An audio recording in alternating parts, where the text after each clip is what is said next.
नमस्कार विद्यार्थी मित्रांनो, आपल्या सर्वांचं स्वागत आहे ज्ञानमुद्रा अकॅडमीच्या एज्युकेशनल युट्यूब प्लॅटफॉर्ममध्ये. शासकीय रुग्णालय भरती 2026 संदर्भात नवीन जाहिरात प्रसिद्ध करण्यात आलेली आहे आणि त्याचे फॉर्म सुद्धा सुरू झाले. यामध्ये पात्रता आहे 10वी. त्यामुळे संपूर्ण जाहिरात आपण या ठिकाणी पाहून घेणार आहोत की पात्रता काय, फॉर्म कसा भरायचा, कधीपासून फॉर्म सुरू झाले, लास्ट डेट काय आहे, एक्झामची फी काय असणार आहे, पॅटर्न काय असणार आहे, संपूर्ण माहिती डिटेलमध्ये आपण बघणार आहोत. तर मग स्टार्ट करूया आजच्या व्हिडिओला. तुम्ही जर आपल्या चॅनलवर पहिल्यांदा आलेले असाल तर चॅनलला सबस्क्राईब करून घ्या, कारण की सर्व स्पर्धा परीक्षांच्या अपडेट या ठिकाणी तुम्हाला मिळत असतात. आणि जर जाहिरात डाउनलोड करायची असेल तर त्याची लिंक डिस्क्रिप्शन बॉक्समध्ये दिलेली आहे. संपूर्ण जाहिरात आपण आपल्या ग्रुपवर टाकलेली आहे.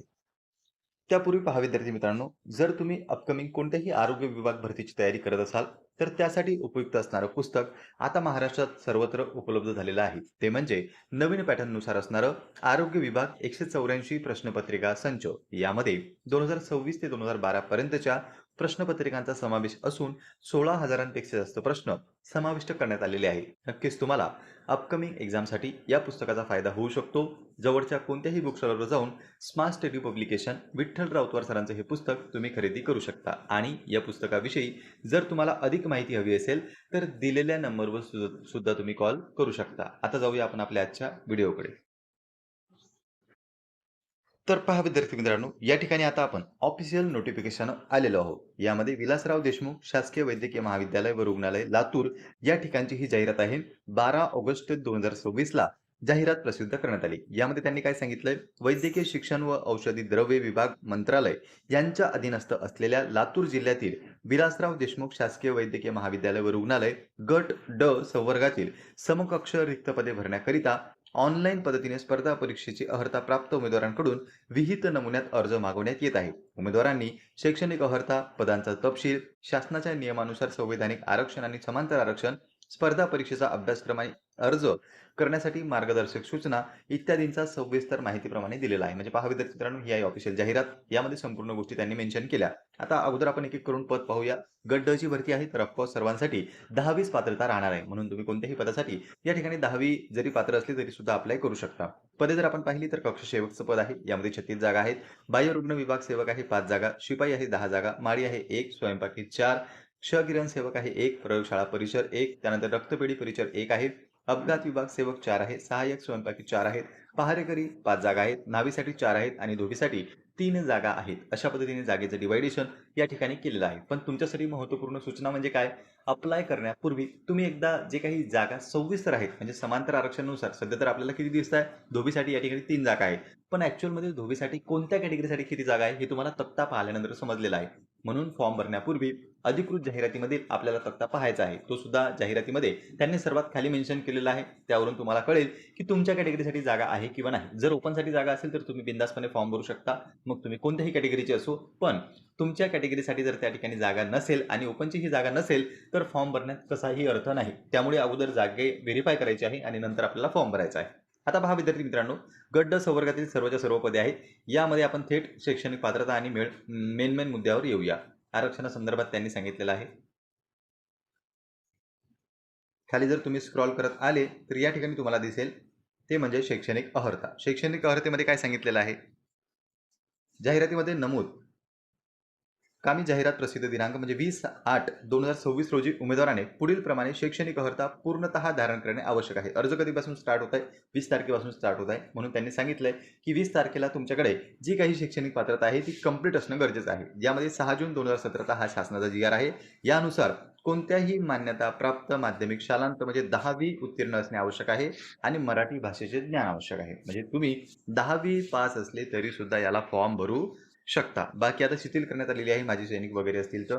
त्यानंतर काय वयोमर्यादा? वयोमर्यादा किती आहे? जर तुम्ही ओपनमधून फॉर्म भरत असाल तर कमीत कमी तुमचं वय 18 पाहिजे आणि जास्तीत जास्त 38 वर्षापर्यंत तुम्ही अप्लाय करू शकता. कॅटेगरीमधून जर येत असाल तर या ठिकाणी 43 वर्षापर्यंत सुद्धा तुम्ही फॉर्म भरू शकता. म्हणजे ओपनवाल्यांसाठी कमीत कमी 18, सर्वांसाठी कमीत कमी 18 तर कंपल्सरी आहे. जर तुम्ही ओपनमधून असाल तर 38 आणि कॅटेगरीमधून फॉर्म भरत असाल तर 43 वर्षापर्यंत सुद्धा तुम्ही अप्लाय करू शकता. नंतर पहा विद्यार्थी मित्रांनो, आणखी काही वयाबाबतची शिथिलता खेळाडू, दिव्यांग, माजी सैनिक यांना देण्यात आलेली आहे. ते तुम्ही वाचून घेऊ शकता. पुढे आहे परीक्षेचं स्वरूप. जर आपल्याला जॉब पाहिजे तर पेपर क्लिअर करावा लागणार आहे. यामध्ये पेपर जर आपण पाहिला तर मराठीचे 25 प्रश्न आहे, इंग्रजीचे 25 प्रश्न, सामान्य ज्ञानचे 25 प्रश्न आणि बौद्धिक चाचणी किंवा अंकगणिताचे 25 प्रश्न अशा पद्धतीने 100 प्रश्नांचा एकूण 200 गुणांचा तुमचा पेपर होणार आहे. प्रत्येक प्रश्नाला 2 गुण, याप्रमाणे 100 प्रश्न 200 गुण असा तुमचा पेपर पॅटर्न राहील. 2 तासाचा वेळ म्हणजे 120 मिनिटं यामध्ये राहणार आहे.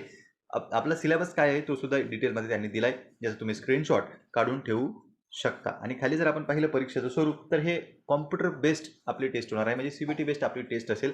एमसीक्यू टाईपमध्ये प्रश्न असतात, टिक करण्याची फक्त आपल्याला या ठिकाणी आवश्यकता आहे आणि वस्तुनिष्ठ स्वरूपाचे प्रश्न या प्रश्नपत्रिकेमध्ये आपल्याला विचारले जातील.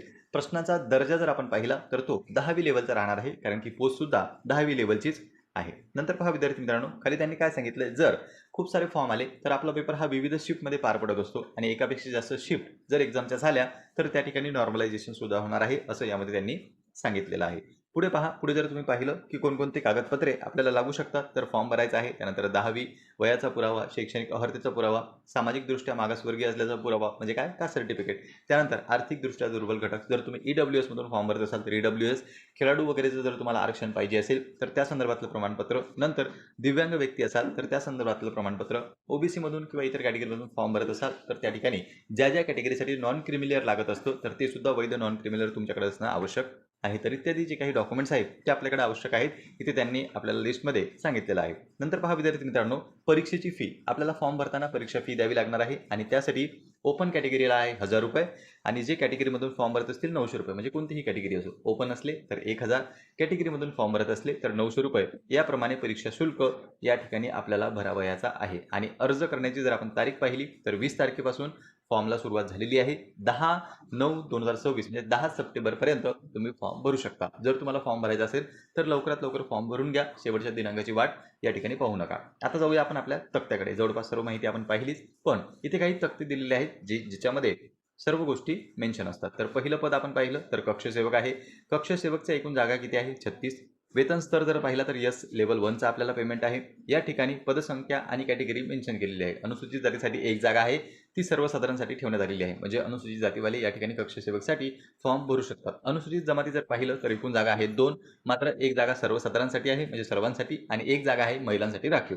त्यानंतर इतर जर आपण पाहिलं तर आता आपल्याला भ ज ड मध्ये जागा दिसते, एकच जागा आहे, ती सर्वसाधारणसाठी आहे म्हणजे कोणीही फॉर्म भरू शकतं. विशेष मागास प्रवर्गासाठी जागा नाहीये. नंतर इतर मागास प्रवर्गासाठी जर आपण पाहिल्या तर एकूण 6 जागा आहेत, त्यापैकी 2 सर्वसाधारणसाठी आहेत, 2 महिलांसाठी राखीव आहे, 1 माजी सैनिक आणि 1 पदवीधर अंशकालीन. अशा पद्धतीने समांतर आरक्षणाची विभागणी इथे आपल्याला इतर मागास प्रवर्गासाठी केलेली दिसते. आर्थिकदृष्ट्या दुर्बल घटक जर पाहिलं तर 5 जागा आहेत, त्यापैकी 1 सर्वसाधारणसाठी आहे, 2 महिलांसाठी आहे आणि नंतरच्या 2 ह्या राखीव ठेवण्यात आलेल्या आहेत. नंतर पाहिलं एससीबीसी, एकूण जागा आहे 6, 2 आहे सर्वसाधारणसाठी, 2 महिलांसाठी आणि 1 राखीव ठेवलेली आहे. तर पहा विद्यार्थी मित्रांनो, अशा पद्धतीने या ठिकाणी आपल्याला जागा दिसतात. आणि ओपन जर तुम्ही पाहिलं तर ओपनमध्ये एकूण जागा आहेत 15, त्यापैकी 5 सर्वसाधारणसाठी आहेत आणि 4 महिलांसाठी आहे. एक जागा जी आहे ती दिव्यांगासाठी, 2 माजी सैनिकसाठी, 1 खेळाडूसाठी, 1 पदवीधर अंशकालीनसाठी आणि 1 धरणग्रस्तसाठी सुद्धा जागा या ठिकाणी ठेवण्यात आलेली आहे. म्हणजे जवळपास ओपनची जागा आहे, त्यामुळे कोणताही विद्यार्थी या ठिकाणी फॉर्म भरू शकतो. जिथे जिथे ओपनच्या जागा असतील तिथे तुम्ही बिनधास्तपणे फॉर्म भरू शकता. मात्र ओपनचा कट ऑफ तुम्हाला क्लिअर करावा लागणार आहे. त्या ठिकाणी आरक्षण न मिळता ओपनचा कट ऑफ जो आहे तो तुम्हाला क्लिअर करून पोस्ट घ्यावी लागेल. तर पहा विद्यार्थी मित्रांनो, अशाच पद्धतीने खाली सुद्धा काही तक्ते दिलेले आहेत. संपूर्ण जाहिरात आपण ग्रुपवर टाकली किंवा यांच्या ऑफिशियल वेबसाईटवर जाऊन सुद्धा तुम्ही ही जाहिरात डाउनलोड करू शकता. तर फॉर्म भरणार आहेत का, कमेंट बॉक्समध्ये कमेंट करून सांगा. काही तुमच्या मनामध्ये आणखी प्रश्न असतील, डाऊट असतील, तेही तुम्ही कमेंट बॉक्समध्ये विचारू शकता. पुन्हा भेटूया आपण असेच एका माहितीपूर्ण व्हिडिओमध्ये. नमस्कार.